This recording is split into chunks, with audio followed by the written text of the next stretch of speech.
Last class we discussed about the PM generation and demodulation, and we also observed the bandwidth required for PAM signal. Bandwidth required for PAM signal. How much it is? So PAM bandwidth is,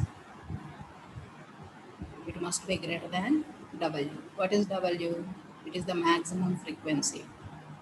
It is the maximum signal frequency. So what is the signal? Modulating signal. So W is the maximum signal frequency, that is modulating signal frequency.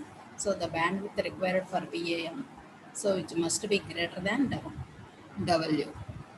So in last class we observed up to PM generation and demodulation and bandwidth required for PAM signal. So in today's class we will go to discuss about the advantages and disadvantages of PAM. So it is the main advantage of PAM. So generation and detection process is very easy compared to PWM and PPM. So the circuits complexity is very less. So circuits are very simple compared to PWM and PPM. So it is the main advantage. That is the generation process and detection process is very easy compared to remaining two techniques. So coming to the drawbacks. So drawbacks is, the first one is PAM is less immune to noise. Less immune to noise. That is, noise is high compared to PWM and PPM. PAM noise is high compared to PWM and PPM. And another drawback is it requires more power, more transmission power. PAM requires more transmission power. So these are the two main drawbacks for PAM. So the main advantage is generation and detection is very easy. So that is, circuits are simple compared to PWM and PPM. Drawbacks are, noise is very high and it requires large transmission power. It requires large transmission power. So these are the drawbacks. Coming to classification of PAM based on polarity. Classification of PAM based on polarity. So PAM is classified into two types depending upon the polarity. Depending upon the polarity. That is PAM single polarity, PAM double polarity. The first one is PAM single polarity, PAM single polarity, and the second type is PAM double polarity. How this classification is done? This classification is done based on signal polarity. Based on signal polarity. So totally we have two types. First one is single polarity PAM and second one is double polarity PAM.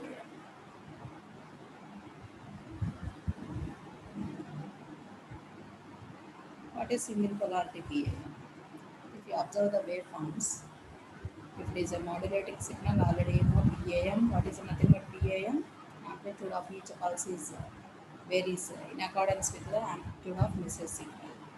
Amplitude of each pulse is varies in accordance with the amplitude of message signal. That is PAM. If you observe single polarity PAM, that signal, that palm signal is entirely comes in positive side. Comes in positive side. So that is, PAM signal is always in positive. Always in positive. So that type is called a single polarity PAM. How we got this type of PAM? This type of PAM is got by adding some DC level. Adding some DC level to modulating signal X of t. X of t కి కొంత మనం DC level కనుక add చేస్తే automatically it shifts to above zero, above X axis. So total PAM signal is generated only on the positive side. Only on the positive side. At that situation, the signal is called a single polarity PAM signal. If the entire signal is shifts to positive side, then that signal is called single polarity PAM signal. The signal is like this, single polarity signal. So ఈ modulating సిగ్నల్కి some DC లెవెల్కి మనం add చేస్తే ఆటోమేటిక్గా ఈ signal అనేది ఎంటైర్గా పైకి shift అవుతుంది ఎక్స్ యాక్సిస్ నుంచి. So therefore entire form signal అనేది ఇప్పుడు కూడా మనకి ఓన్లీ సింగిల్ సైడే మనకి ఫామ్ అవుతుంది ఇలా డీసీ లెవెల్ మనం యాడ్ చేయడం వల్ల. సో మనం ఆ టైప్ ఏమంటున్నాము, సింగిల్ పొలారిటీ ఫామ్ సిగ్నల్ అని అంటున్నాం.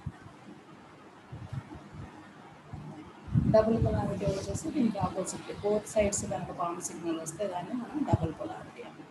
So this is the double polarity form signal. ఇక్కడ మనం డీసీని ఏమీ యాడ్ చేయము, యాజ్ ఇట్ ఈజ్ మీరు మాడ్యులేటింగ్ సిగ్నల్ని పల్స్ ట్రైన్ని మనము పిఏఎం జనరేటర్ సర్క్యూట్కి ఇస్తే ఆటోమేటిక్గా మనకు బోత్ సైడ్స్ కూడా పల్సెస్ జనరేట్ అవుతాయి. And amplitude of those pulses varies in accordance with the amplitude of modulating signal. So two sides మనకి పల్స్ ట్రైన్ అపియర్ అయితే దాన్ని మనం డబుల్ పొలారిటీ ఫామ్ సిగ్నల్ అని అంటాం. Double polarity form signal. So టోటల్గా depending upon the signal polarity there are two types, single polarity and double polarity of form signal.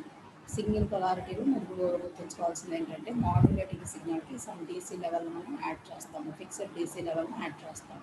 Suppose here if we add 5 volts DC, 5 volts DC, then it automatically shifted to 5 volts.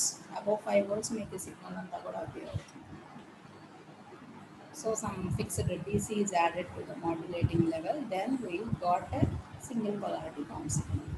In case of double polarity, there is no need of adding fixed DC. So therefore, these pulses are appeared on both sides. So that's what is called double polarity form signal. Now coming to the next topic, that is PWM. So PAM is completed. In PAM, you observe the generation and demodulation, and again what is the bandwidth required for PAM. After that, we observe the types of PAM based on signal polarity. So in your syllabus, we have the next topic is PWM, that is pulse width modulation. Put aside heading PWM, pulse width modulation. So first note down the definition. What is pulse width modulation? The process of changing the width of the train pulse. The process of changing the width of the train pulse in according to the amplitude of modulating signal. According to the amplitude of modulating signal. Here which parameter is changes? Width of the pulse is changes. According to the batti change అవుతుంది, amplitude of modulating signal. Amplitude of modulating signal. That process is called PWM. So that's why it is called pulse width modulation. Here the width, characteristic width is changes in accordance with the amplitude of modulating signal. So coming to the generation of PWM, how we generate PWM signal.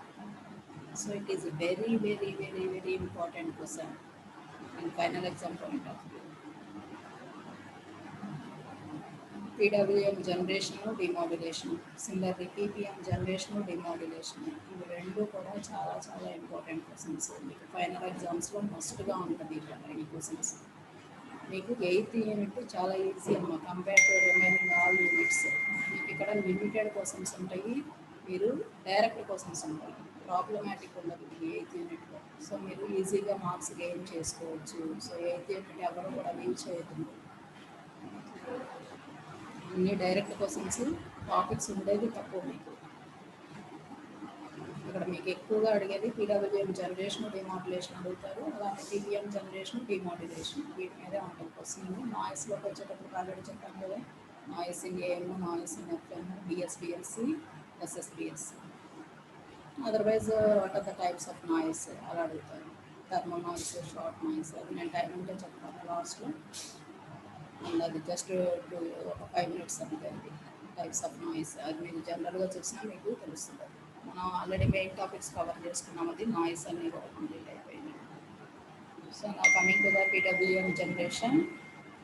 How PWM signal is generated? PWM signal is generated with the help of monostable multivibrator.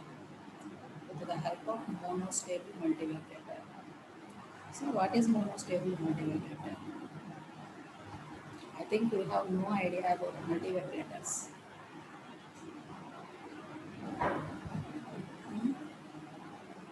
Last previous వరకు అయితే మీకు pulse and digital circuits అని ఒక subject ఉంది. మీకు ఈ R19 రెగ్యులేషన్లో ఆ subject తీసేసారు. పీడీసీ అని ఒక సబ్జెక్ట్ ఉండేది, దానిలో మీకు మల్టీవైబ్రేటర్స్ అనేది ఒక 2 యూనిట్స్ సిలబస్ కవరేజ్ అయ్యే ఉండేది ఆ సబ్జెక్ట్లో, పీడీసీలో పల్స్ అండ్ డిజిటల్ సర్క్యూట్స్. మరి ఇప్పుడు మీకు ఐడియా ఉందో లేదో తెలియదు నాకు మల్టీవైబ్రేటర్స్. So what is multivibrator? Totally multivibrator is the electronic circuit which is used to generate ample sinusoidal signals and square waves. That is, it oscillates between two states. It oscillates between two states. So what is the internal structure of that multivibrator? Multivibrator internally consists of two transistors. Multivibrator మనం construct చేయాలంటే ఇంటర్నల్గా అది 2 ట్రాన్సిస్టర్స్ని cross coupled connection చేస్తాం. Cross coupled connection. What is meant by cross coupling connection? Here if you observe, the output of the first transistor is connected to the base of the second transistor. The output of first transistor is connected to base of the second transistor. Again the output of second transistor is connected to base of the first transistor. ఇలా మీరు cross coupling ఇస్తాము, కానీ మోనోస్టేబుల్లో మనకు only single side మాత్రమే ఉంటుంది cross coupling. So టోటల్గా దీన్ని బట్టి మీకు ఏ మల్టీవైబ్రేటర్లో అయినా సరే ఇంటర్నల్గా మీకు 2 ట్రాన్సిస్టర్స్ ఉంటాయి. ఆ 2 ట్రాన్సిస్టర్స్ కూడా క్రాస్ కప్లింగ్ కనెక్షన్ కనెక్ట్ చేస్తాం. సో అలా క్రాస్ కప్లింగ్ ఇవ్వడం మనకి ట్రాన్సిస్టర్స్లో ఒక ట్రాన్సిస్టర్ మాత్రమే ఎట్ ఏ టైం ఆన్లో ఉంటుంది. సపోజ్ T1 ఆన్లోకి వచ్చిందంటే T2 ఆఫ్లో ఉంటుంది. సపోజ్ T1 ఆన్లోకి వచ్చిందంటే T2 ఆఫ్లో ఉంటుంది. అలా క్రాస్ కప్లింగ్ కనెక్షన్ ఇవ్వడం వల్ల. అలా కాకుండా T1 ఆఫ్లో ఉందనుకోండి, T2 ఆన్లో ఉంటుంది. సో ఏదైనా ఒక పర్టికులర్ టైంలో ఒక ట్రాన్సిస్టర్ మాత్రమే ఆన్లో ఉంటుంది. అలా ఉన్నప్పుడు ఆ కేసెస్ మనం స్టేట్స్ కింద కన్సిడర్ చేస్తాము. సపోజ్ ఫస్ట్ స్టేట్ నేను ఏం తీసుకున్నానంటే T1 ఆన్ T2 ఆఫ్ అనేది ఒక స్టేట్ అనుకుంటున్నాను. T1 on T2 of. Similarly second state వచ్చేసి దానికి opposite, T1 of T2 on. అంటే ఆ ట్రాన్సిస్టర్స్ మనకి ఆ స్టేట్స్ మధ్యలో ఫ్లక్చువేట్ అయ్యే ఛాన్స్ ఉంది. మనకు ఉండేది 2 కేసెస్ అనుకోండి, 2 ట్రాన్సిస్టర్స్ అనుకోండి. వాటిలో మనకి T1 ఆన్ T2 ఆఫ్ ఒక కేసు వస్తుంది, ఇంకో కేసు ఏమో వస్తుంది T1 ఆఫ్ T2 ఆన్, ఇంకో కేసు అది అవుతుంది. సో టోటల్గా ఈ 2 కేసెస్ని మనం స్టేట్స్ కింద కన్సిడర్ చేస్తాము. ఈ స్టేట్స్ కనుక మారకుండా కాన్స్టెంట్గా ఉంటే వాటిని మనం స్టేబుల్ స్టేట్స్ అని అంటాము. ఈ స్టేబుల్ స్టేట్స్ని బట్టి మనకి మల్టీవైబ్రేటర్స్ 3 వేస్లో క్లాసిఫై చేశారు. There are 3 types of multivibrators depending upon the stable state conditions.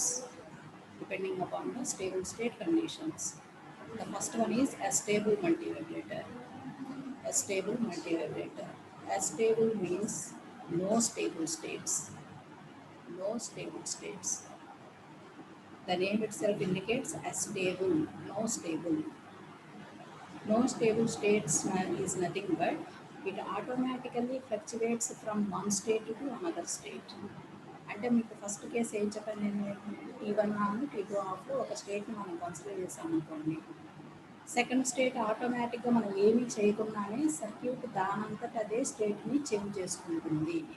అంటే ఎక్కడికి వెళ్ళిపోతుంది, నెక్స్ట్ కొంతసేపటి తర్వాత T1 ఆఫ్లోకి T2 ఆన్లోకి వచ్చేస్తుంది. సో మనకి అవుట్ సైడ్ నుంచి ఏ ఇంటర్ఫరెన్స్ లేకుండా సర్క్యూట్లో స్టేట్స్ దానంతట అవే చేంజ్ అవుతూ ఉంటే ఆ టైప్ ఆఫ్ మల్టీవైబ్రేటర్ని మనము స్టేబుల్ మల్టీవైబ్రేటర్ అని అంటాము. So that is, there is no stable states in a stable multivibrator. Both have quasi-stable states. Quasi states means automatically changing states. So depending upon the stable state conditions, multivibrators are classified into three types. First one is astable multivibrator. Astable is nothing but no stable states. The circuit itself changes automatically from one state to another state. From one state to another state. That is a astable multivibrator. The second one is bistable multivibrator. Bistable multivibrator. So the name itself indicates bi stable. Bi means how many? Two. So the circuit consists of two stable states. Two stable states. అంటే ఏంటమ్మా మనకు first suppose మనకి T1 on T2 ఆఫ్లో తీసుకున్నాం అనుకోండి circuit condition.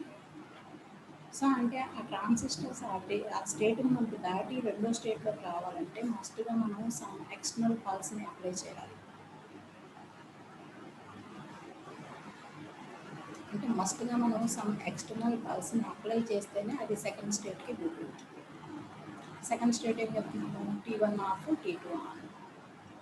So first state నుంచి second స్టేట్కి రావాలన్నా మస్ట్గా మనం ఏం అప్లై చేయాలి ఎక్స్ట్రాగా సమ్ పల్స్ని అప్లై చేయాలి. ఆ ఎక్స్ట్రాగా పల్స్ని అప్లై చేయడాన్ని మనం ట్రిగ్గర్ పల్స్ అని అంటాము. ట్రిగ్గర్ పల్స్ అని అంటాము. పల్స్ అంటే ఇది ఇక్కడ ఈ షేప్లో ఉంటుంది. సమ్ పాజిటివ్ వోల్టేజ్ని మనం పల్స్ కింద ట్రీట్ చేస్తాము. సో సమ్ ఎక్స్టర్నల్ పల్స్ని మనం అప్లై చేసినప్పుడు ఆటోమేటిక్గా ఆ ట్రాన్సిస్టర్స్ ప్రీవియస్ ఉన్న స్టేట్ నుంచి చేంజ్ అవుతాయి. అంటే సెకండ్ స్టేట్కి వచ్చేస్తాయి.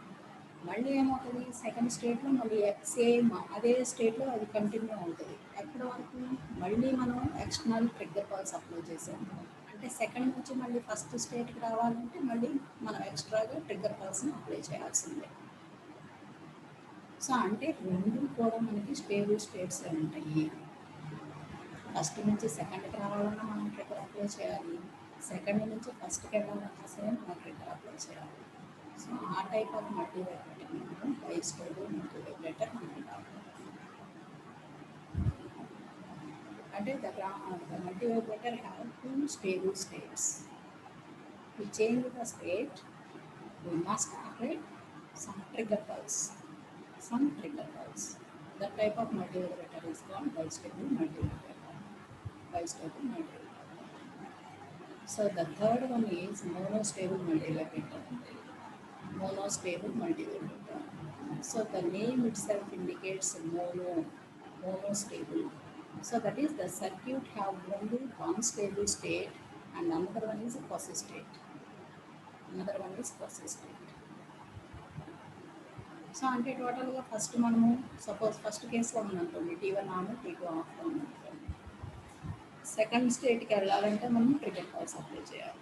మళ్ళీ సెకండ్ స్టేట్ నుంచి ఫస్ట్ స్టేట్కి అదే వచ్చేస్తారు ఆటోమేటిక్గా without application of any trigger pulse.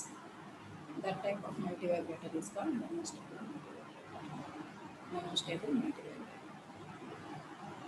So to generate here monostable multivibrator application, main application is for generation of PWM signals. For generation of PWM signals, we use monostable multivibrator. That is, here we have one stable state and another one is a quasi-stable state. Quasi-state. QUASI, quasi-state. So that is, the state is automatically changes. That state is called quasi-state. So if you observe the circuit, this is the monostable multivibrator. To generate a PWM signal, at the output of second transistor, we collect the PWM signal. Here we collect the PWM signal. Where we apply the modulating signal? Here we apply the modulating signal. Here we apply the modulating signal. That is the first transistor base. First transistor base. So already I told you that every multivibrator is constructed with the help of two transistors. Internally it have two transistors T1 and T2 which have cross coupling. That is the output of first transistor, that is collector. Always output always take at the collector. So the output, the collector of first transistor is connected to base of the second transistor. This is called cross coupling. This is called cross coupling. ఇలా ఇవ్వడం వల్ల మీరు ఏ పర్టికులర్గా ఒక టైంలో ఒక transistor మాత్రమే ఆన్లో ఉంటుంది. ఇది ఆన్లో ఉందనుకోండి ఆటోమేటిక్ ఇది ఆఫ్లో ఉంటుంది, T2 ఆఫ్లో ఉంటుంది. అలా కాకుండా ఇది ఆఫ్లో ఉందనుకోండి ఇది ఆన్లో ఉంటుంది. ఇలా క్రాస్ కప్లింగ్ కనెక్షన్ ఉండడం. సో టోటల్గా మాడ్యులేటింగ్ సిగ్నల్ ఎక్కడ అప్లై చేస్తున్నాం మనము? బేస్ ఆఫ్ ద ఫస్ట్ ట్రాన్సిస్టర్కి అప్లై చేస్తున్నాము. అలానే బేస్ ఆఫ్ ద ఫస్ట్ ట్రాన్సిస్టర్కి మనం ట్రిగ్గర్ పల్స్ కూడా అప్లై చేస్తున్నాం. ట్రిగ్గర్ అంటే ఆటోమేటిక్గా చెప్పాను కదా, ఏంటి ట్రిగ్గర్ అంటే ఎక్స్ట్రాగా మనం ఇచ్చే సమ్ పాజిటివ్ వోల్టేజ్ని మనం ట్రిగ్గర్ కింద కన్సిడర్ చేస్తాం. Trigger is nothing but some small pulse which has some small voltage, so ఇలా మోనోస్టేబుల్ మల్టీవైబ్రేటర్ తోటి మనము పీడబ్ల్యూఎం సిగ్నల్ ఎలా జనరేట్ చేస్తాము. మన ఆపరేషన్లో ఇది సర్క్యూట్ కన్స్ట్రక్షన్. ఇది వచ్చేసి సర్క్యూట్ కన్స్ట్రక్షన్. 2 ట్రాన్సిస్టర్స్ తీసుకున్నాము, దానికి క్రాస్ కప్లింగ్ ఇస్తున్నాము. ఆ క్రాస్ కప్లింగ్ ఇచ్చేది మనము త్రూ కెపాసిటర్ అండ్ రెసిస్టర్ ఈ కాంబినేషన్ ఇక్కడ తీసుకుంటున్నాము. దట్ ఈస్ సెకండ్ ట్రాన్సిస్టర్ బేస్కి. సో ఫస్ట్ ట్రాన్సిస్టర్ కలెక్టర్కి ఏమో VCC, అలానే సెకండ్ ట్రాన్సిస్టర్ బేస్కి VCC, కలెక్టర్కి VCC. ఇదంతా కూడా మీ కనెక్షన్స్ గుర్తుంచుకోవాలి. అలానే మాడ్యులేటింగ్ సిగ్నల్ ఎక్కడ అప్లై చేస్తున్నాము? ఫస్ట్ ట్రాన్సిస్టర్ బేస్కి మనము మాడ్యులేటింగ్ సిగ్నల్ అప్లై చేస్తున్నాము. అలానే we have another input to first transistor base which is trigger pulse. ఇక్కడ మీకు కామన్ ఎమిటర్ కనెక్షన్ ఉంటుంది. కామన్ ఎమిటర్ కనెక్షన్ అంటే ఏంటి? 2 ఎమిటర్స్ జాయిన్ చేసి మనము సింగిల్ ఎమిటర్ రెసిస్టర్కి కనెక్ట్ చేస్తాము. And it is also connected to ground, earth position. ఇది మీ circuit construction. Working దగ్గరకు వచ్చేటప్పటికి ఎలా మనకు పీడబ్ల్యూఎం సిగ్నల్స్ జనరేట్ అవుతున్నాయి. సో ఫస్ట్ మీకు అసలు సర్క్యూట్ మొత్తం ఐడియల్గా ఉంది అనుకోండి. అంటే సపోజ్ మనం ఇక్కడ ట్రిగ్గర్ పల్స్ అప్లై చేసాం. ఇది ఏం ట్రాన్సిస్టర్స్? రెండు కూడా T1 T2 రెండు కూడా NPN ట్రాన్సిస్టర్స్, సిమిలర్ ట్రాన్సిస్టర్స్ తీసుకుంటాం. సిమిలర్ ట్రాన్సిస్టర్స్ అంటే ఏంటి? వాటి క్యారెక్టరిస్టిక్స్లో రెండిట్లో కూడా ఈక్వల్గా ఉంటాయి క్యారెక్టరిస్టిక్స్ వచ్చేసి. సో 2 సిమిలర్ NPN ట్రాన్సిస్టర్స్ని మేము తీసుకుంటున్నాము. సో దాని బేస్కి మనం ఏం అప్లై చేస్తున్నాము? సపోజ్ ట్రిగ్గర్ పల్స్ అప్లై చేస్తాం. సో ఈ ట్రిగ్గర్ పల్స్ వల్ల మనకు ఆటోమేటిక్గా ట్రిగ్గర్ అంటే ఏంటి? సమ్ పాజిటివ్ వోల్టేజ్ అని చెప్పాను. ఎప్పుడైతే పాజిటివ్ వోల్టేజ్ బేస్ దగ్గరకు అప్లై చేశానో, సో ఇదేం ట్రాన్సిస్టర్ అని చెప్పాను? NPN అని చెప్తున్నాను. సో పాజిటివ్ దేనికి వస్తుంది? పాజిటివ్ టెర్మినల్కి వస్తుంది. ఆటోమేటిక్గా ఎమిటర్ బేస్ జంక్షన్ ఏమవుతుంది? First transistor emitter base junction forward bias అవుతుంది.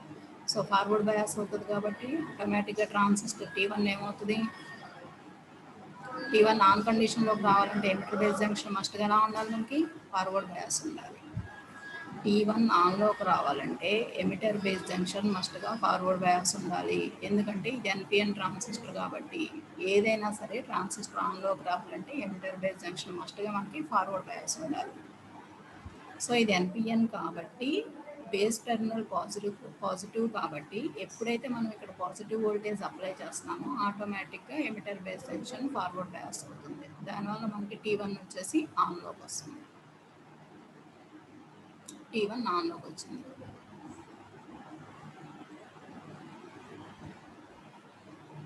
సో ఫస్ట్ స్టెప్లో T1 వచ్చేసి ఆన్ ఉంది.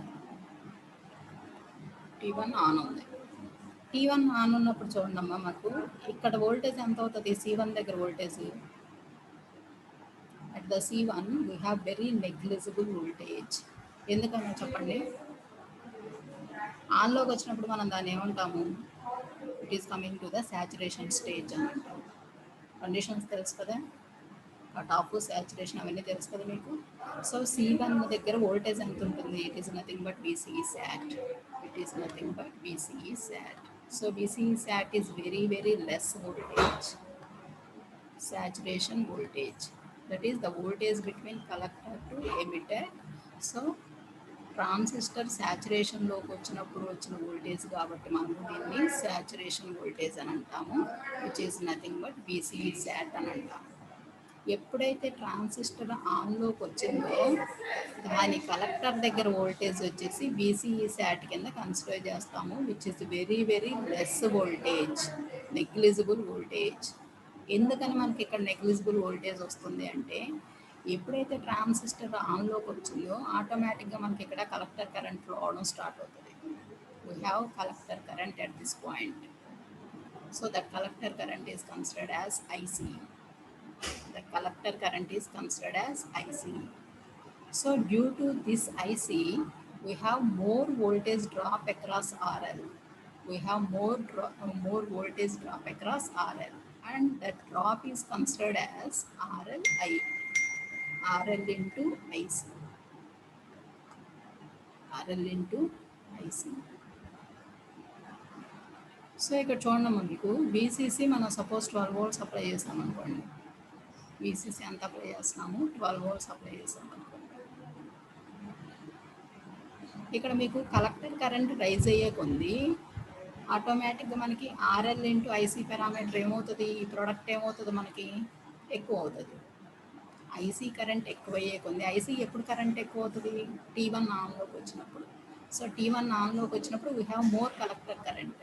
సో మోర్ కలెక్టర్ కరెంట్ కాబట్టి ఆటోమేటిక్గా ఈ పారామీటర్ ఈ డ్రాప్ అక్రాస్ ఆర్ఎల్ ఏమవుతుంది, V = IR ఏమవుతుంది, ఇక్కడ ఎక్కువ అవుతుంది. ఇక్కడ ఉన్న వోల్టేజ్ ఎంత మనకు 12 వోల్ట్స్ ఉంది. 12 వోల్ట్స్ నుంచి నియర్లీ మనకి 11.8 వరకు కూడా మనకి ఇక్కడ డ్రాప్ అయిపోతూ ఉంటుంది due to this IC. So remaining మనకి 0.01 కానీ 0.1 కానీ ఏదైతే స్మాల్ వోల్టేజ్ ఉందో ఆ స్మాల్ వోల్టేజ్ మాత్రమే మీకు ఇక్కడ C1 దగ్గరికి అపియర్ అవుతుంది. మీరు ఇక్కడ మెయిన్గా క్యాచ్ చేయాల్సిన పాయింట్ ఏంటి అంటే, ఒక ట్రాన్సిస్టర్ ఆన్ కండిషన్లోకి వచ్చినప్పుడు దానిలో ఫ్లో అయ్యే కలెక్టర్ కరెంట్స్ వల్ల మనకి మోర్ డ్రాప్ వస్తుంది కలెక్టర్ దగ్గర కనెక్ట్ చేసిన రెసిస్టర్లో. సో అందుకని బీసీసీలో నుంచి almost all voltage is dropped across RL.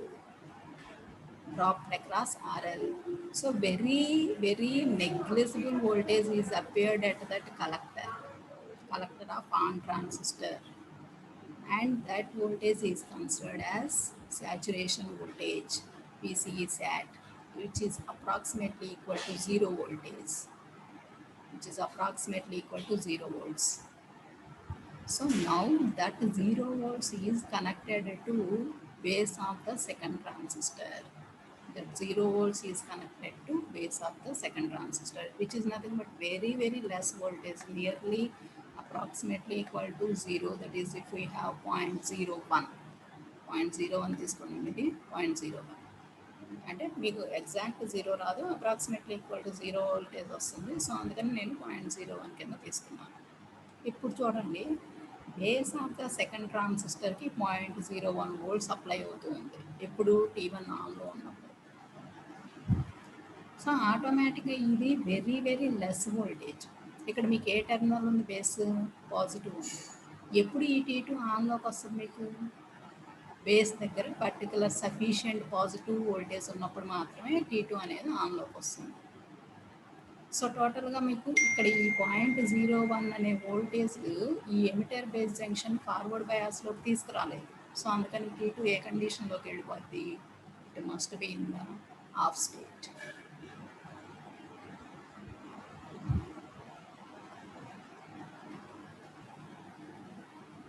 So అంటే ఫస్ట్ మనకు ఒక స్టేట్ మెయింటైన్ అవుతుంది. ఏం మెయింటైన్ అయింది, T1 ఆన్ కండిషన్లో ఉంది, T2 ఆఫ్ కండిషన్లో ఉంది. T2 ఆఫ్ కండిషన్లో ఉంది. ఇది ఒక స్టేబుల్ స్టేట్ అనుకోండి. సో ఫస్ట్ స్టేట్లో మీరు గుర్తుంచుకోండి, T1 ఆన్లో ఉందని చెప్పాను, T2 ఆఫ్లో ఉందని చెప్తున్నాను. T1 ఆన్లోకి ఎలా వచ్చిందని చెప్పాను, ఇక్కడ మనం అప్లై చేసే ట్రిగ్గర్ పల్స్ వల్ల వచ్చింది. ప్రజెంట్ మన సర్క్యూట్ ఈ స్టేట్లో మెయింటైన్ అవుతుంది. ఇలా మెయింటైన్ అవుతూ ఉన్నప్పుడు మనకి కొంతసేపటి తర్వాత ఈ కెపాసిటర్ ఛార్జ్ అవడంలో స్టార్ట్ అవుతుంది through this resistor are. So ఎందుకని ఇక్కడ దేనికి కనెక్ట్ అయింది, VCC కనెక్ట్ అయ్యింది ఇది. సో ఆటోమేటిక్గా ఇక్కడ వోల్టేజ్ త్రూ రెసిస్టర్ ఆర్ ద్వారా మనకి కెపాసిటర్ ఛార్జ్ అవ్వడం స్టార్ట్ అవుతుంది. సో ఎప్పుడైతే కెపాసిటర్ స్టార్ట్ అయ్యి ఫ్రమ్ 0 వోల్ట్స్ నుంచి స్టార్ట్ అయ్యి 1 వోల్ట్ 2 వోల్ట్ 3 వోల్ట్ అలా మనకి ఛార్జ్ అవ్వడం స్టార్ట్ అవుతుంది. సో ఎప్పుడైతే it comes to particular level, so emitter base junction ఏటమ్ it is nothing but 1 PN junction diode. ఎప్పుడు మనకి ఫార్వర్డ్ బయాస్ అవుతుంది, ఎప్పుడైతే కటింగ్ వోల్టేజ్ని రీచ్ అయింది అంటే 0.7 వోల్ట్స్ దగ్గరికి ఎప్పుడైతే దీని బేస్ వోల్టేజ్ వచ్చిందో ఆటోమేటిక్గా emitter base junction of this transistor goes to on condition forward bias. So అంటే కెపాసిటర్లో వోల్టేజ్ ఎప్పుడైతే దీన్ని ఫార్వర్డ్ బయాస్ చేయగలిగినంత రీచ్ అయిందో అప్పుడు ఆటోమేటిక్గా T2 అనేది ఆన్ కండిషన్లోకి వచ్చేస్తుంది. సో T2 ఆన్ కండిషన్లోకి వచ్చినప్పుడు ఆటోమేటిక్గా నెక్స్ట్ సెకండ్ స్టేట్ ఏమవుతుందమ్మా? సెకండ్ స్టేట్ ఏమవుతుంది అంటే T2 ఆన్లోకి వచ్చింది. సో T2 ఆన్ కాబట్టి ఆటోమేటిక్గా T1 ఏమవుతుంది? ఇప్పుడు ఆఫ్ కండిషన్లోకి వస్తుంది. అంటే మీరు ఇక్కడ అబ్జర్వ్ చేస్తే ఈ స్టేట్ నుంచి ఈ స్టేట్కి చేంజ్ అవ్వాలి అంటే మనం ఏమైనా ట్రిగ్గర్ పల్స్ అప్లై చేసామా? అప్లై చేయలేదు. ఆటోమేటిక్గా ఈ కెపాసిటర్ ఛార్జ్ అవ్వడం వల్ల మనకి ఈ కంప్లీట్ ఫస్ట్ ఈ స్టేట్ నుంచి ఈ స్టేట్కి మూవ్ అయ్యింది. కానీ మళ్ళీ అగైన్ ఈ స్టేట్ నుంచి ఈ స్టేట్కి మళ్ళీ అది అంటే T1 ఆన్ T2 ఆఫ్లోకి రావాలంటే అగైన్ మళ్ళీ ఇక్కడ మనం ట్రిగ్గర్ పల్స్ అప్లై చేయాలి. అగైన్ మళ్ళీ మనం ఏం అప్లై చేయాలి? అక్కడ ట్రిగ్గర్ పల్స్ అప్లై చేయాలి. అంటే టోటల్ ఒక స్టేట్ ఏమో దానంతట అదే చేంజ్ చేసుకుంటుంది due to this capacitor charging, and another state is changes by the application of trigger. So that's why this multivibrator is called monostable multivibrator.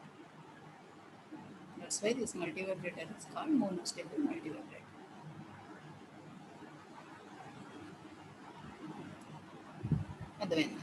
So టోటల్గా ఇలా మనకు వర్క్ అవుతూ ఉంటుంది. వర్క్ అయినప్పుడు మనకి ఎలా ఇక్కడ PWM సిగ్నల్ జనరేట్ అవుతుంది? అసలు PWM సిగ్నల్ అంటే మీకు ఫస్ట్ వేవ్ ఫామ్ చూపిస్తాను ఎలా జనరేట్ అవుతుంది.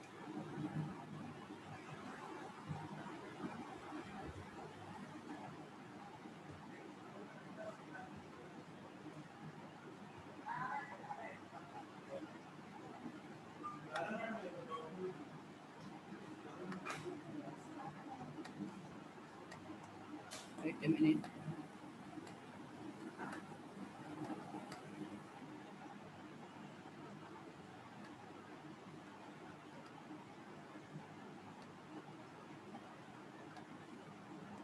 ఇక్కడ చూడండి ఒకసారి.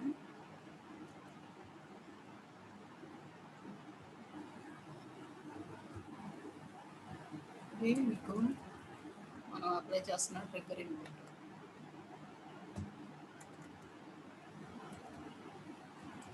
ఇది ట్రిగ్గర్ పల్స్ మనం ఇది అప్లై చేస్తున్నాము. సో మన బేస్ దగ్గర ఇంకో సిగ్నల్ కూడా అప్లై చేస్తున్నానని చెప్పాను. ఏంటది? మాడ్యులేటింగ్ సిగ్నల్ అప్లై చేశాను. మాడ్యులేటింగ్ సిగ్నల్ అప్లై చేసినప్పుడు PWM అంటే ఏంటి? Width of the pulse is changes in accordance with the amplitude of message signal అని చెప్పాను. సో టోటల్గా మీరు ఇప్పుడు సపోజ్ ఈ పాయింట్ కన్సిడర్ చేస్తాం అనుకోండి. ఇదేంటి? ఇక్కడ యాంప్లిట్యూడ్ ఎంత ఉందమ్మా మనకి మాడ్యులేటింగ్ సిగ్నల్కి? మ్యాక్సిమం యాంప్లిట్యూడ్ ఉంది. సో మ్యాక్సిమం యాంప్లిట్యూడ్ ఉంది కాబట్టి అక్కడ జనరేట్ అయ్యే పల్స్ కూడా ఎలా జనరేట్ అవ్వాలి? దాని విడ్త్ కూడా ఎలా ఉండాలి? మనకి మ్యాక్సిమం జనరేట్ అవ్వాలి. సపోజ్ ఈ పాయింట్ తీసుకోండి, స్టార్టింగ్ పాయింట్ తీసుకోండి. ఇక్కడ జనరేట్ అయ్యే పల్స్ విడ్త్ ఎలా జనరేట్ అవ్వాలి? ఇక్కడ యాంప్లిట్యూడ్ ఎలా ఉంది? మనకి చాలా తక్కువగా ఉంది. We have very less amplitude. So therefore the pulse width is also very less at this position. Coming to this situation, ఇక్కడ తీసుకోండి ఈ పాయింట్ దగ్గర ఇక్కడ ఎంత ఉందో కొంత పెరిగింది. సో అందుకని ఆటోమేటిక్గా మనకు విడ్త్ కూడా ఎంత అవ్వాలి? లైట్గా పెరగాలి, కానీ ఈ మ్యాక్సిమం ఉన్నంత ఉండకూడదు. సో టోటల్గా the width of the pulse is changes according to the amplitude of message signal, that is PWM signal. So ఇక్కడ మీరు చూస్తే ఇక్కడ ఏముంది? మీకు నెగిటివ్ ఉంది. నెగిటివ్ అంటే వెరీ లెస్ యాంప్లిట్యూడ్స్. సో అందుకని మీకు డైరెక్ట్గా ఒక సింపుల్ లైన్ ఇక్కడ ఇండికేట్ అయింది. దీని maximum amplitude negative side represent చేయాలంటే. సో టోటల్గా మనకి ఇలా పల్స్ ట్రైన్ అనేది జనరేట్ అవుతూ ఉంటుంది. And that width is changes according to the amplitude of message signal, that is called PWM signal. ఇప్పుడు టోటల్గా అసలు ఈ ట్రైన్స్ ఎలా జనరేట్ అవుతాయి? ఈ PWM సిగ్నల్ ఈ ఆపరేషన్లో మనకి ఎలా జనరేట్ అవుతుంది అనేది అబ్జర్వ్ చేస్తే, ఇప్పుడు T2 మీకు సెకండ్ కేసులో ఏం చెప్పానమ్మా? ఈ కెపాసిటర్ ఛార్జింగ్ వల్ల ఆన్లోకి వెళ్ళింది. మళ్ళీ అగైన్ ఇది ఆఫ్ కండిషన్లోకి రావాలంటే దేన్ని బట్టి ఆఫ్ కండిషన్లోకి వస్తుంది అంటే ఇక్కడ మనం అప్లై చేసే మాడ్యులేటింగ్ సిగ్నల్ని బట్టి ఆఫ్ కండిషన్లోకి వస్తుంది. సో సపోజ్ ఇక్కడ మనకు modulating signal some small amplitudes ఉందనుకోండి.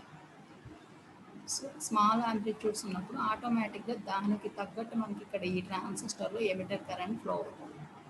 ఈ ఎమిటర్ కరెంట్ వలన ఇక్కడ మనకి సమ్ డ్రాప్ ఉంటుంది. దట్ డ్రాప్ ఇస్ ఇక్కడ చూడమ్మా, దీని ఎమిటర్ కరెంటు జాయిన్ అయితే అంటే దీనిలో వచ్చే కరెంట్ని IE1 తీసుకుంటున్నాం. ఇక్కడ ఉండే కరెంట్ని IE2 తీసుకున్నాం అనుకోండి. ఇక్కడికి వచ్చేదాన్ని IA అనుకుంటే IA ఈక్వల్ టు ఏమవుతుంది? మీకు IE1 + IE2 అవుతుంది. ఇక్కడ డ్రాప్ ఏమవుతుంది? ఐఈఆర్ఈ అవుతుంది. ఇక్కడ డ్రాప్ ఏమవుతుంది మనకి ఐఈఆర్ఈ అవుతుంది. IE is nothing but IE one plus IE two, IE one plus IE two. Transistor T1 ఆఫ్లో ఉన్నప్పుడు ఐఈ1 జీరో ఉంటుంది, అంతే కదా. Collector currents emitter currents zero ఉంటుంది. అప్పుడు ఆ టైంలో మనకి డ్రాప్ ఎక్కడ ఉంటుంది, ఓన్లీ ఐఈ2 వల్లనే ఉంటుంది, అంటే ఎమిటర్ కరెంట్ సెకండ్ ట్రాన్సిస్టర్ వల్లనే ఉంటుంది. సో ఆ సిచ్యువేషన్లో మనం ఐఈ2 ఆర్ఈనే ఉంటుంది. మళ్ళీ మనం T2ని ఆఫ్లోకి రావాలంటే ఇక్కడ డ్రాప్ కన్నా కూడా ఇక్కడ డ్రాప్ వచ్చేసి తక్కువ అవ్వాలి. ఈ వోల్టేజ్ తక్కువ అయ్యేంత వరకు కూడా T2 ఆఫ్లోనే ఉంటుంది. అర్థమైందా చెప్పింది? అంటే మనకి మళ్ళీ అగైన్ ఈ బేస్ దగ్గర కటిన్ వోల్టేజ్ అని చెప్పాను నేను ఇందాక, 0.7 వోల్ట్స్ కన్నా ఎప్పుడైతే తక్కువకు వెళ్తుందో ఆటోమేటిక్గా inter base junction of T2 becomes reverse bias.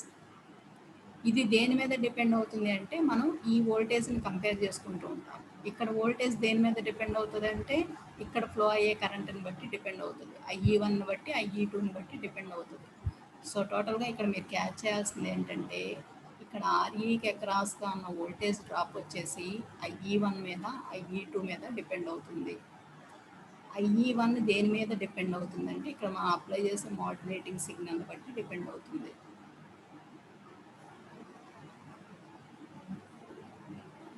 అర్థమైంది?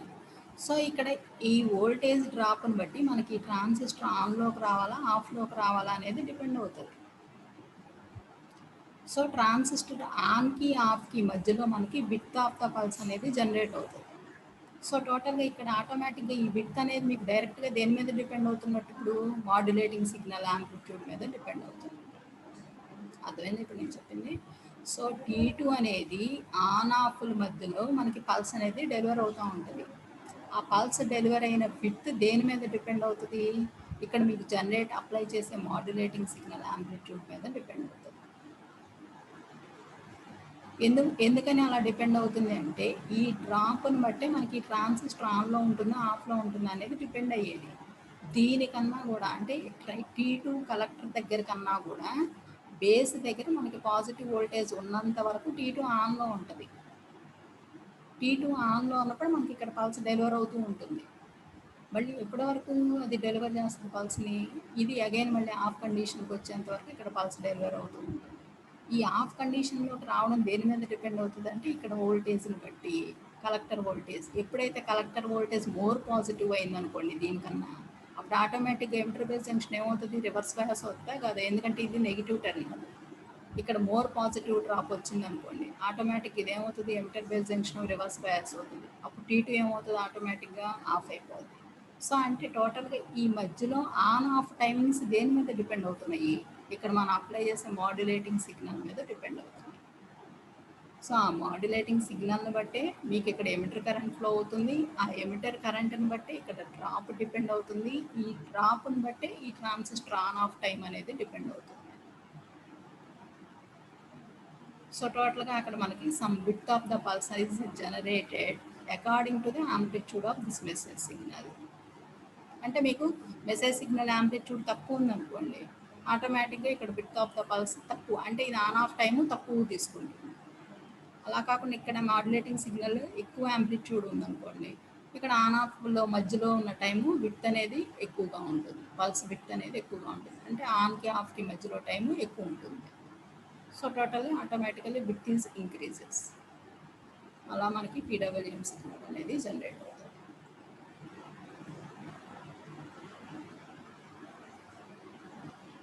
Coming to the demodulation.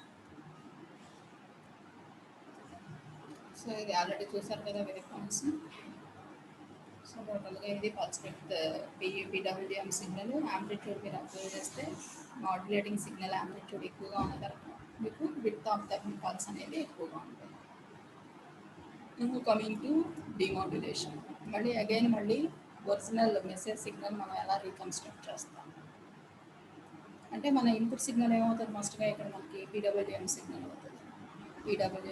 అవుతుంది. దాని నుంచి అగైన్ మళ్ళీ మీరు మెసేజ్ సిగ్నల్ని తీసుకోవాలి బయటికి. So for that here we have Schmitt trigger circuit, Schmitt trigger, ramp generator, adder, level shifter, rectifier, low pass filter and synchronization pulse generator. So these are the internal blocks for PWM detector. Demodulator is also nothing but detector. So it is a PWM detector stage. PWM detector stage. So ఇప్పుడు each and every బ్లాక్ని ఒకసారి చూద్దాం. So first Smith trigger. So ఈ circuit అనేది, ఈ black అనేది మీరు ఇప్పటివరకు విన్నారో లేదో తెలియదు. It is also one type of multi vibrator. Smith trigger is also a multi vibrator. Generally బైస్టేబుల్ multi vibrator acts as a Smith trigger circuit. ఇలాగ నేను మల్టీ వైబ్రేటర్స్ చెప్పాను, దాంట్లో టైప్స్ చెప్పాను. స్టేబుల్, మోనోస్టేబుల్, బైస్టేబుల్ అని చెప్పాను.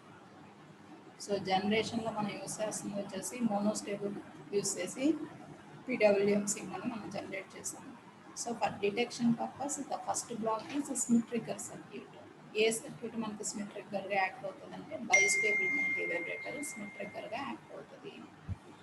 ఈ స్మిత్ ట్రిగ్గర్ మెయిన్ పర్పస్ ఏంటి అంటే, ఇక్కడ మీరు గుర్తుంచుకోవాల్సింది ఒకటే ఒక పాయింట్, దాని అవుట్పుట్ ఎప్పుడు కూడా స్క్వేర్ వేవ్ని జనరేట్ చేస్తుంది. స్క్వేర్ మీన్స్ సమ్ రెక్టాంగులర్ వేవ్ని జనరేట్ చేస్తుంది. అంటే మీరు ఇన్పుట్లో ఏ టైప్ ఆఫ్ వేవ్ ఫామ్ ఇచ్చినా సరే, సైన్సాయిడల్ సిగ్నల్ ఇచ్చినా, ర్యాంప్ సిగ్నల్ ఇచ్చినా, ట్రయాంగులర్ వేవ్ ఫామ్ ఇచ్చినా, ఏ type of wave form apply చేసినా సరే ఇన్పుట్లో, దాని అవుట్పుట్ వచ్చేసి it generates some rectangular wave form. Generates some rectangular wave form. So that is the main purpose for Schmitt trigger circuit. ఇప్పుడు మీకు వేవ్ ఫామ్స్తో చూపిస్తాను. అప్పుడు మీకు సర్క్యూట్ ఆపరేషన్ ఎలా మనకు అసలు డిమాడ్యులేటింగ్ సిగ్నల్ వస్తుంది అనేది అర్థమవుతుంది. సో ఫస్ట్ మన ఇన్పుట్ సిగ్నల్ ఏంటన్నా, మాకు PWM సిగ్నల్ ఇస్తున్నాను. సో PWM అంటే ఆల్రెడీ మీకు తెలుసు ఏంటి, విడ్త్ ఆఫ్ ద పల్సెస్ మనకి చేంజ్ అవుతూ సమ్ పల్స్ ట్రైన్ వస్తుంది మనకి ఇన్పుట్లోకి డిమాడ్యులేటర్ దగ్గరికి. సో ఇది వచ్చేసి పల్స్ ట్రైన్. మీరు విడ్త్ అబ్జర్వ్ చేసినట్టయితే every pulse have different width. కానీ టాప్లో మీరు అబ్జర్వ్ చేసినట్టయితే మీకు ఈ విడ్త్ అనేది ఎప్పుడు కూడా మనకి సమ్ నాయిస్, మనకు ట్రావెల్ అయ్యే సిగ్నల్ వచ్చేటప్పటికి ఆటోమేటిక్ నాయిస్ అనేది ఇంటర్ఫియర్ అవుతుంది. According to that we don't have any constant amplitudes. అంటే some noise signals are also mixed with our original PWM signals. Automatically these amplitudes are changes. ఇక్కడ మనకి అడదటంగా వస్తాయి ఈ వేవ్ ఫామ్స్ రూపంలో మీరు రిప్రజెంట్ చేసినట్టు. సో వీటిని పర్ఫెక్ట్ రెక్టాంగులర్ వేవ్ ఫామ్స్ కింద కన్వర్ట్ చేయడం కోసం మనం ఏమిస్తున్నామంటే ఫస్ట్ స్మిత్ ట్రిగ్గర్ ఇస్తాము. ఈ వేవ్ ఫామ్స్ రిప్రజెంటేషన్ కానీ, మ్యాథమెటికల్ రిప్రజెంటేషన్ కానీ ఎందుకు మనకి ఈజీగా అండర్స్టాండ్ అవడం కోసం. సో టోటల్గా మీకు వచ్చిన ఈ PWM సిగ్నల్ని ఇలా ఈ టైప్లో ఉన్న నాయిస్తో మిక్స్ అయ్యి వచ్చిన సిగ్నల్ని పర్ఫెక్ట్గా ట్రైన్ ఆఫ్ పల్స్ ట్రైన్ కింద మనం తీసుకోవాలి అంటే it must be passed through Smith trigger. Smith trigger again ఏం చెప్పాను నేను, ఇంటర్నల్గా అది బైస్టేబుల్ మల్టీ వైబ్రేటర్. ఇంటర్నల్గా అది బైస్టేబుల్. ఇప్పుడు ఆపరేషన్ అంతా మనం చెప్పుకోలేము. సో బైస్టేబుల్ మల్టీ వైబ్రేటర్ మనం ఏదైనా సరే ఏ టైప్ ఆఫ్ వేవ్ ఫామ్ని ఇన్పుట్కి అప్లై చేసినా సరే స్మిత్ ట్రిగ్గర్ ఏం జనరేట్ చేస్తుందంటే పర్ఫెక్ట్ రెక్టాంగులర్ వేవ్ ఫామ్ని కానీ, స్క్వేర్ వేవ్ ఫామ్ని కానీ జనరేట్ చేస్తుంది. సో అంటే ఆటోమేటిక్గా దాని ఈ నాయిస్ని అంతటిని ఎలిమినేట్ చేసి బయటకు అవుట్పుట్లోకి మనకి flat shapes of wave forms వస్తుంది. ఏమొస్తున్నాయి మీకు టోటల్గా మీరు అబ్జర్వ్ చేస్తే ఒక రెక్టాంగులర్ వేవ్ ఫామ్స్ అనేది స్మిత్ ట్రిగ్గర్ అవుట్పుట్లోకి ప్రజెంట్. దీని తర్వాత బ్లాక్ ఏమిచ్చాను చూడండి, ర్యాంప్ జనరేటర్. ర్యాంప్ జనరేటర్ ఇక్కడ చూడండి. ఇప్పుడు వేవ్ ఫామ్స్ చూడండి. ఇప్పుడు మనం ఇలా వచ్చిన రెక్టాంగులర్ వేవ్ ఫామ్ని మనం ర్యాంప్కి అప్లై చేస్తాం. ర్యాంప్ జనరేటర్స్ అంటే ఇంటర్నల్ మనకి ఇంటిగ్రేటర్స్, కెపాసిటర్స్ అవన్నీ కూడా మనకి వాటి ఛార్జింగ్ అండ్ డిశ్చార్జింగ్ పొజిషన్స్ని బట్టి మనకి ర్యాంప్ అనేది జనరేట్ అవుతుంది. ఇంటర్నల్ కాంపోనెంట్స్ అవన్నీ కూడా కెపాసిటర్స్ ఉంటాయి. సో టోటల్గా మనకి ర్యాంప్ అనేది జనరేట్ అవుతుంది. ఇక్కడ జనరేట్ అయ్యే ర్యాంప్ దేని మీద డిపెండ్ అవుతుంది అంటే విడ్త్ ఆఫ్ దిస్ పల్స్ మీద డిపెండ్ అవుతుంది. ఇది మన ఫస్ట్ పల్స్ అన్నమాట. ఇది మన ఫస్ట్ పల్స్. సో టోటల్గా ఆ పల్స్ దగ్గర ర్యాంప్ని జనరేట్ చేసింది. అంటే ఈ విడ్త్ మనకి తక్కువ ఉందనుకోండి, ఇక్కడ తక్కువ సైజు ర్యాంప్ జనరేట్ అవుతుంది. ఈ విడ్త్ మనకి ఎక్కువ ఉందనుకోండి, ఆటోమేటిక్గా ఇక్కడ ర్యాంప్ సైజ్ ఎలా ఉంది, ర్యాంప్ యాంప్లిట్యూడ్ ఎలా ఉంది, ఇట్ హ్యావ్ మోర్ యాంప్లిట్యూడ్. ఇక్కడ మీకు ఈ డాటెడ్ లైన్స్ దగ్గర ఇక్కడ ఒక పల్స్ ఉన్నట్టు, ఇక్కడ ఒక పల్స్ ఉన్నట్టు, ఇక్కడ ఒక పల్స్ ఉన్నట్టు. అర్థమైందా? సో టోటల్గా ఈ పల్స్ ర్యాంప్తో కంపేర్ చేస్తే ఈ పల్స్ ర్యాంప్ ఎలా ఉంది మీకు? తక్కువగా ఉంది. అలానే ఇక్కడ చూడండి, లాస్ట్ ఇక్కడ రండి, ఈ పల్స్ బట్టి ఎలా ఉంది? చాలా తక్కువగా ఉంది. సో అందుకని ఈ పల్స్ ర్యాంప్ సైజ్ ఎలా ఉంది మనకి? బాగా తక్కువగా. సో టోటల్గా with the help of ramp generator we can generate the ramp according to the bit of the pulse. So టోటల్గా మనకి ఇక్కడ ర్యాంప్ జనరేట్ అయిపోయింది. ర్యాంప్ జనరేట్ అయిన తర్వాత ఇప్పుడు మనం ఏం చేస్తామంటే సింక్రోనైజేషన్ పల్స్. ఇక్కడ చూడండి, మీరు బ్లాక్ డయాగ్రామ్ చూడండి. ఈ స్మిత్ ట్రిగ్గర్ నుంచి మనం ర్యాంప్ జనరేటర్కి అప్లై చేసాము. ర్యాంప్ జనరేటర్ అవుట్పుట్ మీకు ర్యాంప్ పల్స్ వచ్చింది. ఇంకో దానికి దేనికి ఇస్తున్నాం మనం? సింక్రోనైజేషన్ పల్స్ జనరేటర్కి ఇస్తున్నాం. Synchronisation pulse generator. What is the purpose of this circuit? ఇక్కడ మనకి దీని అవుట్పుట్ ఎలా ఉంటుందంటే, ఎవ్రీ పల్స్ ఎండింగ్లో ఒక పర్టికులర్ షార్ట్ పల్స్ని జనరేట్ చేస్తుంది. ఎవ్రీ పల్స్ సింక్రోనైజేషన్ ప్రాసెస్ అన్నప్పుడు ఎవ్రీ పల్స్ ఎండింగ్లో ఒక షార్ట్ పల్స్ని జనరేట్ చేస్తుంది. ఇక్కడ చూడండి, ఇది మన కంప్లీట్ ఒక పల్స్ కదా, అలానే ఇక్కడతో మనకు ఒక పల్స్. సో టోటల్గా ఎవ్రీ పల్స్ అంటే ర్యాంప్ మీరు ఏదైతే తీసుకున్నారో down fall, every ramp down fall దగ్గర మీకు ఒక పల్స్ని, ఒక షార్ట్ పల్స్ని జనరేట్ చేస్తుంది. అది వచ్చేసి సింక్రోనైజేషన్ పల్సెస్ని జనరేట్ చేస్తుంది. ఆ తర్వాత చూడండి, నెక్స్ట్ బ్లాక్ ఏమి ఇచ్చాము? నెక్స్ట్ యాడర్కి ఇచ్చాము. ఏది? ర్యాంప్ జనరేటర్ దగ్గర వచ్చిన సిగ్నల్ని, సింక్రోనైజేషన్ దగ్గర వచ్చిన పల్సెస్ని రెండింటిని కలిపి యాడర్ సర్క్యూట్కి ఇచ్చాము. యాడర్లో ఏమవుతుంది? ఇప్పుడు ఇక్కడ వచ్చిన ర్యాంప్ ప్లస్ సింక్రోనైజేషన్ పల్సెస్ రెండు కూడా యాడ్ అవుతాయి. యాడ్ అయ్యి మనం వేవ్ ఫామ్ రిప్రజెంటేషన్ ఎలా ఉంటుందో చూడండి. అవుట్పుట్ ఆఫ్ యాడర్ వచ్చేసి మనకి ramp plus synchronisation pulse, so టోటల్గా ఇది యాడర్ అవుట్పుట్ అన్నమాట. అంటే మనం ఇచ్చిన ఈ ర్యాంప్ ప్లస్ ఈ సింక్రోనైజేషన్ పల్స్ రెండు కూడా యాడ్ అయ్యి బయటికి యాడర్ అవుట్పుట్ దగ్గరికి జనరేట్ అవుతుంది. అర్థమైందా? నెక్స్ట్ యాడర్ అవుట్పుట్ నుంచి ఎక్కడికి వస్తుంది చూడండి. Adder output is given to level shifter. Adder output is connected to level shifter. So ఇక్కడ మీరు లెవెల్ షిఫ్టర్ దగ్గర ఏం జరుగుతుంది? వాట్ ఈస్ ఇక్కడ లెవెల్ షిఫ్టర్ అంటే ఏంటమ్మా? Here we introduce some DC level. Level shifter అంటే ఆల్రెడీ ఉన్న వేవ్ ఫామ్స్లోకి మనము కొంత డీసీ లెవెల్ని ఇంట్రడ్యూస్ చేయడాన్ని లెవెల్ షిఫ్టింగ్ అని అంటాం. సో ఇప్పుడు సపోజ్ మన ఈ మ్యాక్సిమం యాంప్లిట్యూడ్ వచ్చేసి ఈ పైన వేవ్ ఫామ్కి సపోజ్ 10 volts అనుకోండి, మనము ఒక 5 volts డీసీని ఇంట్రడ్యూస్ చేసాము అనుకోండి, అప్పుడు మనకి ఇది లెవెల్ షిఫ్టర్ కింద 5 volts డీసీ. అంటే ఈ కింద అన్నీ ఒక కిందకి పాజిటివ్ నెగిటివ్ లెవెల్కి, పైన అన్నీ కూడా ఒక పాజిటివ్ లెవెల్కి వస్తాయి. That is the purpose of level shifter circuit. So టోటల్గా ఇలా లెవెల్ షిఫ్టర్ పెట్టడం వల్ల మనకి ఏమైంది? ఇక్కడ మనం ఏదైతే పల్సెస్ని యాడ్ చేసామో సింక్రోనైజేషన్ పల్సెస్ని, మ్యాక్సిమం అవన్నీ కూడా ఒక సైడ్, ర్యాంప్ పల్సెస్ అన్నీ కూడా నెగిటివ్ సైడ్ వచ్చేసినాయి. So that is the purpose of level shifter. So after that level shifter, here we have what is the block? Here we have rectifier. Already you know the rectifier. What is the purpose of rectifier? Which is used to eliminate one side components. That is it generates only either positive or negative components. So total the rectifier ఇచ్చినప్పుడు ఆటోమేటిక్గా మనకు only it allows only positive side components. Automatically it rejects all ramp signals. అంటే rectifier అవుట్పుట్లో మీకు ఏమొస్తున్నాయి? ఇప్పుడు only synchronisation pulses ఒక particular హైట్లో మాత్రమే మీకు రెక్టిఫైర్ అవుట్పుట్లోకి వచ్చింది. ఇక్కడ ఉన్న ర్యాంప్ సిగ్నల్స్ అన్నింటినీ నెగిటివ్ సైడ్ ఉన్నాయి కదా, ఇది రెక్టిఫైర్ అంటే మీకు ఆల్రెడీ తెలుసు కదా, ఓన్లీ ఒక వేలో మాత్రమే అవుట్పుట్లో ప్రజెంట్ చేస్తాయి. సో నెగిటివ్ సైడ్ ఉన్న సిగ్నల్స్, ర్యాంప్ సిగ్నల్స్ మొత్తం కూడా కట్ అయ్యి మనకి only pulses with some particular height తోటి జనరేట్ అయ్యి వచ్చినాయి. That is the output of rectifier. So now the output of rectifier is given to low pass filter. So low pass filter apply చేసినప్పుడు automatically it generates according to this amplitude of the pulse. It generates one level of demodulating signal. Demodulation signal మీరు ఎప్పుడు observe చేసినా మన perfect message signal ఏదైతే పంపిస్తున్నామో దానికి exact ఈక్వల్గా రాదన్నమాట. అర్థమైందా? అందుకనే మీకు ఇక్కడ డిమోడ్యులేటెడ్ సిగ్నల్ విత్ సమ్ నాయిస్ తోటి మీకు ఇది మనకు తెలుసు కదా. డిమోడ్యులేటెడ్ సిగ్నల్, మాడ్యులేటెడ్ సిగ్నల్ ఏం పంపించాం మనం? Audio signal పంపించాము.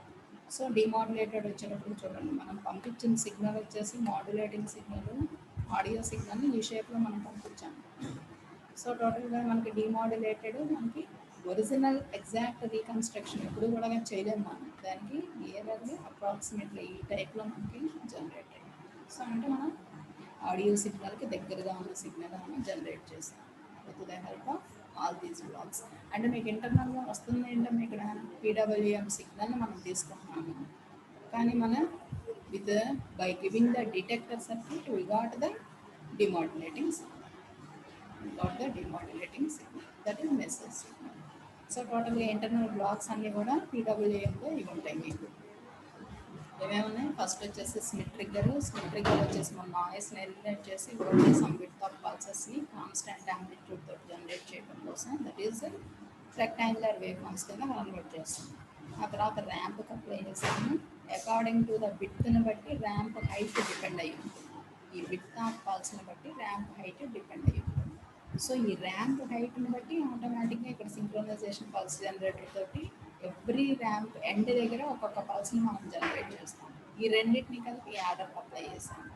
ఆ తర్వాత లెవెల్ షిఫ్టర్కి ఇచ్చాము. లెవెల్ షిఫ్టర్కి ఇచ్చినప్పుడు ఆటోమేటిక్గా పాజిటివ్ సైడ్ అంతా పల్సెస్ వెళ్ళిపోయినాయి, నెగిటివ్ సైడ్ అంతానేమో ర్యాంప్స్ వచ్చేస్తాయి. సో రెక్టిఫైర్కి ఎప్పుడైతే అప్లై చేస్తామో అది ఆటోమేటిక్ తెలుసు కదా మీకు, వన్ సైడ్ మొత్తాన్ని రెక్టిఫై చేసేయగలదు. సో అందుకని నెగిటివ్ సైడ్ ఉన్న ర్యాంప్స్ మొత్తాన్ని కంప్లీట్ ఎలిమినేట్ చేసి ఓన్లీ మనకి పాజిటివ్ పల్సెస్, ఇవన్నీ పల్సెస్ని ఇప్పుడు మీరు అబ్జర్వ్ చేస్తే ఇక్కడ దీని ఎన్వలప్ని అబ్జర్వ్ చేయండి, ఈ పల్సెస్ ఎన్వలప్ని అబ్జర్వ్ చేయండి. ఏముంది మనకి ఇక్కడ? డిమోడ్యులేటెడ్ సిగ్నలే. ఒక నిమిషం ఉండండి.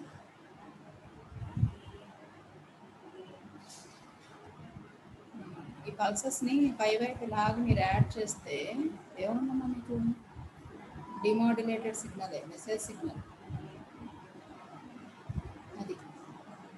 అది ఇక్కడ వచ్చింది మీకు. ఓన్లీ పాజిటివ్ పల్సెస్ మాత్రమే తీసుకున్నాం ఇక్కడ బై పాసింగ్ త్రూ రెక్టిఫైర్. ఆ తర్వాత మనకి ఏం జరుగుతుంది? ఈ లోపల ఉన్న పల్సెస్ అన్నింటిని ఎలిమినేట్ చేసి, హై ఫ్రీక్వెన్సీ కాంపనెంట్స్ని ఎలిమినేట్ చేసి ఓన్లీ పైన వచ్చిన ఎన్వలప్ని తీసుకోవడం కోసం మనము లో పాస్ ఫిల్టర్లోంచి పాస్ చేసాం. అప్పుడు మన ఒరిజినల్ ఈ పైన ఉన్నది మాత్రమే వచ్చింది. So that is the demodulated signal. So this is the block diagram for PWM detector.